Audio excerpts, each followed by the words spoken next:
حدیث پاک میں ہے، اس حدیث کو امام ابن حبان نے اور امام بہقی نے حضرت سیدنا ابو ہریرہ رضی اللہ تعالیٰ عنہ سے روایت کیا، قال رسول اللہ صلی اللہ علیہ وآلہ وسلم قال اللہ تعالی، آقا علیہ السلام نے ارشاد فرمایا کہ اللہ رب العزت فرماتے ہیں، وَعِزَّتِي، مجھے میری عزت کی قسم، لا اجمع علی عبدی خوفین و امنین، اللہ فرماتا ہے کہ مجھے میری عزت کی قسم، میں اپنے بندے پر نہ تو دو خوف جمع کروں گا اور نہ ہی دو امن اکٹھے جمع کروں گا۔ اذا خافنی فی الدنیا امنتہ یوم القیامہ وَإِذَا آمِنَنِي فِي الدُّنْيَا أَخَفْتُهُ يَوْمَ الْقِيَامَةِ، اللہ رب العزت فرماتے ہیں کہ جو بندہ مجھ سے دنیا میں ڈرا، خوف زدہ رہا،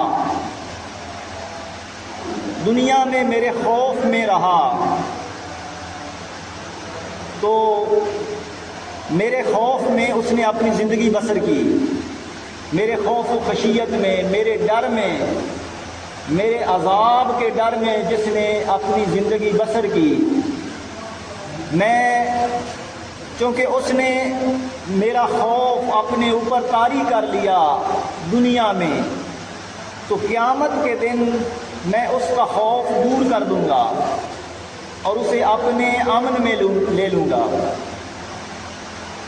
اس کا خوف ختم کر کے اسے اپنے امن میں لے لوں گا۔ اور آگے اللہ رب العزت نے ارشاد فرمایا کہ وہ شخص وَإِذَا آمِنَنِي فِي الدُّنْيَا أَخَفْتُهُ يَوْمَ الْقِيَامَةِ، جو دنیا میں بے خوف رہا، دنیا میں مجھ سے نہ ڈرا، میرے عذاب سے نہ ڈرا، اور دنیا کی زندگی فسق و فجور میں گزار دی، میری نافرمانی میں گزار دی، میری طاعت کے بغیر زندگی گزار دی، تو قیامت کے دن میں اسے خوف زدہ کروں گا۔